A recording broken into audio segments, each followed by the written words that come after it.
8 अप्रैल 2009 American cargo ship Maersk Alabama, जिसके captain थे रिचर्ड फिलिप्स, इनका शिप मोम्बासा के लिए निकल चुका था। 9 अप्रैल 2009 के दिन जब शिप अफ्रीका के सोमालिया के इलाके में पहुंचा, जिसका कैप्टन को पहले से ही डर था, अफ्रीका के समुद्री लुटेरे उनके शिप का पीछा करने लगे। Captain Phillips, a drama. As their captain was being lauded as a hero, the crew of the Maersk Alabama How watched. pleased I am about the rescue of Captain Phillips and his safe return. Home party, if you will, for Captain Richard Phillips, and he is about to meet everyone. The captain of the Maersk Alabama has just arrived back on U.S. soil. Richard Phillips will be getting a hero's welcome.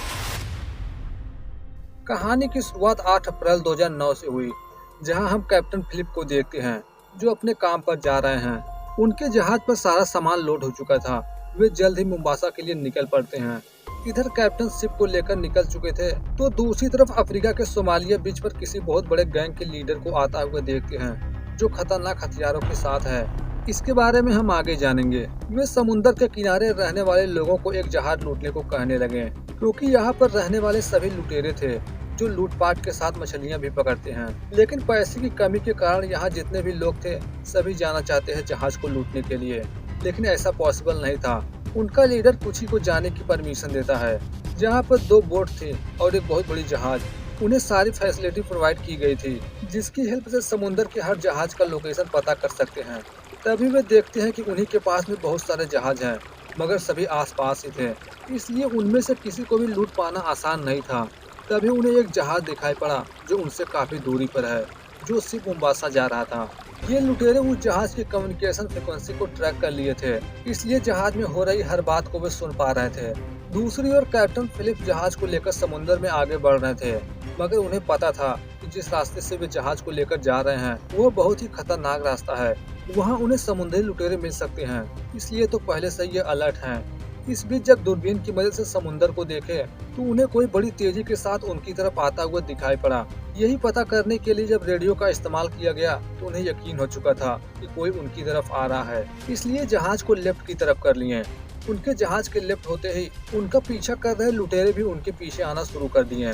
अब captain को यकीन हो चुका था ये लुटेरे हैं जो लूटने के लिए आ रहे हैं इनके जहाज को। वे इसकी इंफॉर्मेशन समुद्री व्यापार संचालन दुबई को दी है, क्योंकि उनकी शिप उसी तरफ जा रही थी। दुबई के ऑपरेटर उनके कंप्लेन को रजिस्टर किए। ये भी सलाह दिए तुम अपने सारे खिड़की दरवाजे बंद कर लो, हो सकता हुए मछुआरे हों। लेकिन कैप्टन को तो पता था ये मछुआरे नहीं हैं। जब दोबारा दूरबीन की मदद से देखे तो उनकी बोट उन्हीं तरफ आ रही है। अब दोनों के बीच का फासला सिर्फ 1 ही मील का रह गया था, और पास आने पर कैप्टन ने देखा बोट पर जितने भी लोग थे उनके पास हथियार है, इसलिए रेडियो से तुरंत पुलिस से कांटेक्ट किए। मगर इस बार उनका कांटेक्ट पुलिस से नहीं हुआ। यह दूसरी बार था। वे पहले भी कोशिश कर चुके थे पुलिस से कांटेक्ट करने की। इस बार कैप्टन फोन पर नाटक करते हैं कि जैसे वो पुलिस से बात कर रहे हों। हमारे पीछे आ रहे हैं 2 बोट जिनमें हथियार के साथ कुछ लुटेरे हैं, हो सकता हो उनके पीछे कोई बहुत बड़ी बोट आ रही हो। यह नाटक करने का एक ही रीजन था, क्योंकि कैप्टन को पता था उनकी सारी बातें लुटेरे सुन रहे हैं, इसलिए कैप्टन आवाज बदलकर पुलिस की आवाज में कहने लगा, 5 मिनट के अंदर तुम तक आर्मी की हेलीकॉप्टर मदद के लिए पहुंच जाएगी। कैप्टन का यह प्लान काम आता है। लुटेरों का एक बोट वापस लौट गया डर के मारे, क्योंकि वो अपने जान का खतरा नहीं ले सकते थे। लेकिन इसके बावजूद भी एक बोट जिसमें 4 लोग थे वे लगातार जहाज का पीछा कर रहे हैं, इसलिए कैप्टन उन्हें लहरों में उलझाए रखने के लिए शिप को कभी लेफ्ट में ले जा रहे थे तो कभी राइट में। ऐसा करने पर बहुत बड़ी बड़ी लहरें उठने लगी। इन लहरों की वजह से लुटेरों के बोट का इंजन खराब हो गया। ऐसा होने पर उनका लीडर बहुत ही गुस्सा हुआ। इस वजह से कैप्टन का जहाज इनसे काफी दूर जा चुका था। रात होने पर कैप्टन अपने साथियों के साथ बातचीत किए। अगर उन्होंने हम पर दोबारा हमला किया तो हम उन्हें रोकने के लिए आज जैसा किए थे वैसा ही करेंगे। लेकिन उनका एक साथी ऐसा करने को तैयार नहीं था। हमारा काम लुटेरों से लड़ना नहीं, हमारा काम है जहाज को एक जगह से दूसरी जगह ले जाना। क्यों न हम जहाज को दूसरे रास्ते ले जाएं, ताकि हम एक ऐसे जगह पहुँचे जो उन पायलट्स के पहुँच से दूर हो। अगर हम शिप को फुल स्पीड के साथ चलाएं तो 8 घंटे के अंदर 100 से 150 मील का सफर तय कर सकते हैं। लेकिन अफ्रीका के जिस इलाके में वे थे वहाँ लुटेरों के 5 अलग अलग ग्रुप काम करते हैं। अगर उन्होंने ऐसा किया तो उन्हें हर 300 मील पर लुटेरों का सामना करना पड़ेगा, इसलिए उन्हें किसी भी तरह से सिर्फ अपने मंजिल तक पहुंचना था, यानी मोम्बासा। इसलिए वे अपने मंजिल की तरफ निकल पड़े। अगली सुबह फिर से वही लुटेरे जिनकी बोट का इंजन खराब हो गया था उनके शिप का पीछा करने लगे। यह देख कैप्टन समुद्री पुलिस को कॉल किए। इस बार उनका कॉल पुलिस से कांटेक्ट हो गया। बताने लगे कुछ लुटेरे हमारे शिप पर हमला करने वाले हैं। पुलिस भी तैयार थी कि ठीक है, हम जल्द ही मदद भेजने की कोशिश करेंगे। लेकिन कुछ ही देर में लुटेरे उनके पास पहुंचने वाले थे। इसलिए कैप्टन शिप के चारों तरफ के वाटर पंप को खोल देते हैं ताकि शिप के चारों तरफ से पानी आने लगे और लुटेरे उन तक न पहुंच पाए। लुटेरों पर हमला भी किया गया, मगर वे हर हमले से बच जा रहे थे। आखिर में जिसका डर था वही हुआ। चारों पायलट सीढ़ियों की मदद से जहाज पर चढ़ जाते हैं। कैप्टन को लगने लगा जहाज अब उनके कब्जे में है, इसलिए वॉकी टॉकी, जो एक प्रकार का डिवाइस है एक दूसरे से कांटेक्ट करने का, जिसकी हेल्प से अपने साथियों को बताने लगे सब के सब इंजन रूम में छुप जाएं। कैप्टन नहीं चाहते थे कि कोई भी बंदी बने, इसके लिए कैप्टन उन्हें पासवर्ड भी दिए कि जब तक मैं पासवर्ड न बोलूं कोई भी बाहर नहीं निकलेगा, चाहे कुछ भी हो जाए। इतने में चारों लुटेरे कैप्टन तक पहुंच गए, जो कैप्टन के साथ उनके 2 आदमियों को भी बंदी बना लिए। लुटेरों का लीडर मुंह से कैप्टन से कहने लगा, तुम्हें डरने की कोई जरूरत नहीं, हम यहाँ किसी को मारने नहीं बल्कि सौदा करने के लिए आए हैं। कैप्टन उन्हें समझाता भी है जहाज पर खाने पीने का ही सामान है, इसके अलावा इनके पास इंडियन रुपीज में लगभग 23 लाख रुपए हैं। वे चाहे तो पैसे को लेकर जा सकते हैं। लेकिन लुटेरा कहने लगा, हम भिखारी नहीं हैं, अपने सभी साथियों को ऊपर बुलाओ। कैप्टन अनाउंसमेंट किए, सब ऊपर आ जाओ। लेकिन उन्होंने पासवर्ड नहीं बोला था, इसलिए कोई भी ऊपर नहीं आता। इसी के साथ सभी नीचे शिप को बंद भी कर दिए थे। ऐसा करने पर सारा सिस्टम बंद पड़ चुका था। यह देख मुंह से भड़क उठा, लेकिन कैप्टन यही कह रहा था, शायद से जहाज में बड़ी दिक्कत आ गई है। हमने जहाज को बड़ी स्पीड के साथ चलाया था ना, इसकी वजह से बंद पड़ गई है। दोबारा से अनाउंसमेंट किया गया, जितने भी लोग हैं सब ऊपर आ जाओ। मगर कोई भी ऊपर आने वाला नहीं था जब तक कैप्टन खुद पासवर्ड नहीं बोलते हैं। अब मुंह से खुद नीचे जाकर सबको ढूंढकर वापस लाना चाहता है। दोनों के बातों के बीच कैप्टन वॉकी टॉकी को ऑन कर दिया, जिसकी हेल्प से बाकी लोग उनकी बातों को सुन पा रहे थे। अब नीचे छुपे हुए लोगों को वहां के लाइट को बंद करना था, वरना लुटेरे उन्हें ढूंढ लेंगे। इसलिए उनमें से एक लाइट को बंद करने के लिए गया और दूसरा जनरेटर के स्विच को बंद करने के लिए, तथा तीसरा जाता है पानी लेने के लिए किचन में। वहीं ऊपर कैप्टन के साथ लुटेरों का लीडर अपने एक साथी के साथ नीचे आ रहा था।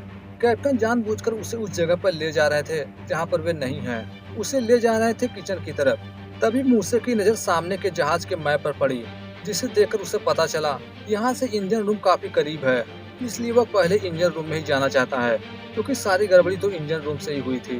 कैप्टन भी तैयार हो गया कि ठीक है, लेकिन पीने के लिए पानी लेना होगा, क्योंकि वहाँ पर लाइट नहीं है और इंजन रूम बहुत ही गर्म होता है। अब ये तीनों पानी लेने के लिए किचन की तरफ जा रहे थे, जहाँ पहले से कैप्टन का एक साथी पानी लेने के लिए गया था।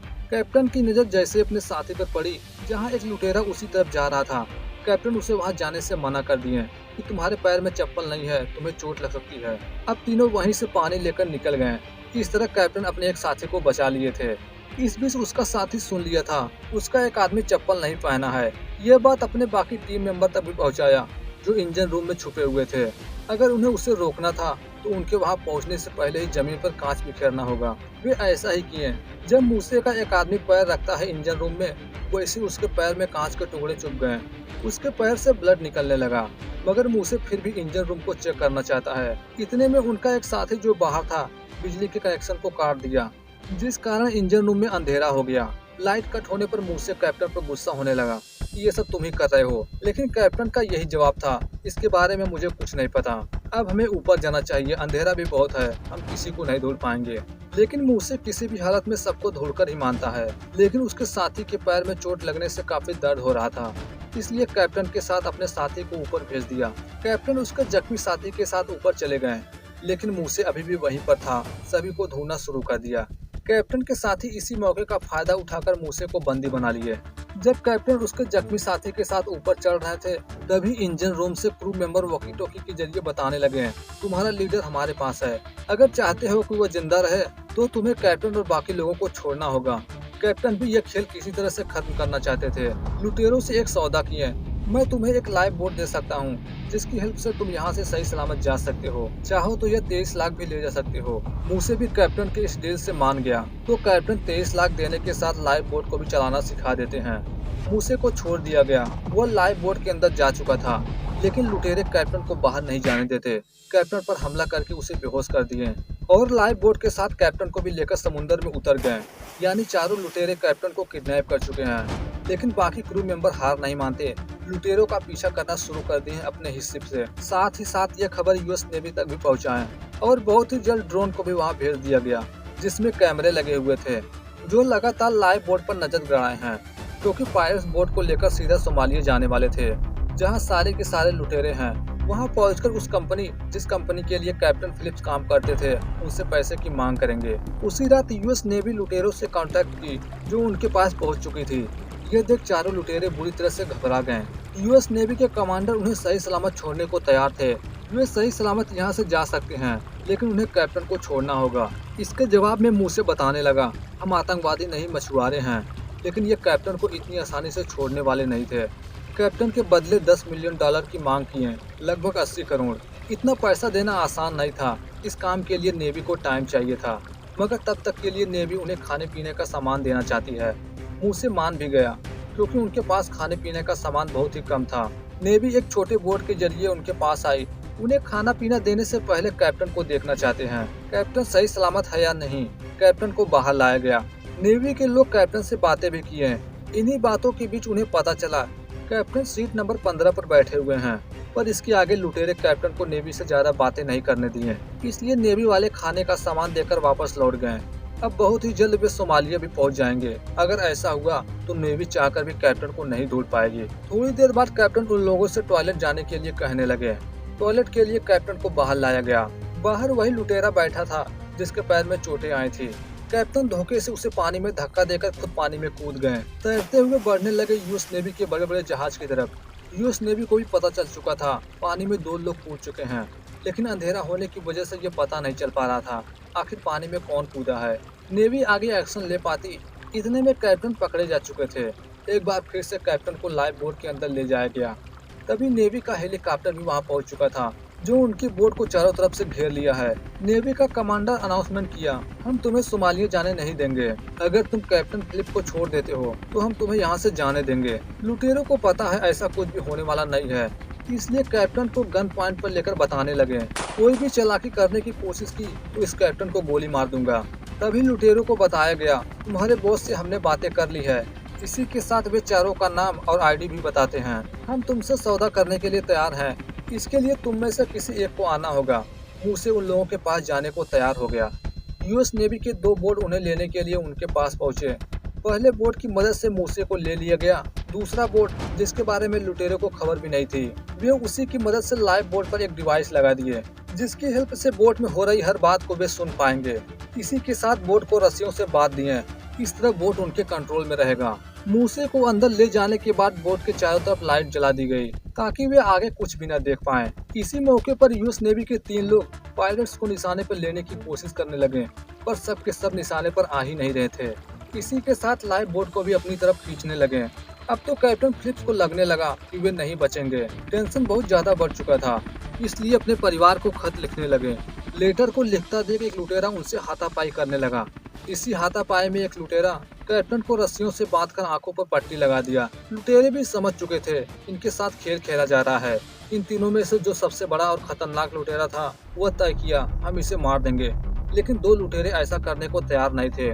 वहीं बाहर नेवी के लोग तीनों को गन पॉइंट पर लाने की कोशिश कर रहे हैं, क्योंकि ये तीनों को एक साथ शूट करना चाहते थे।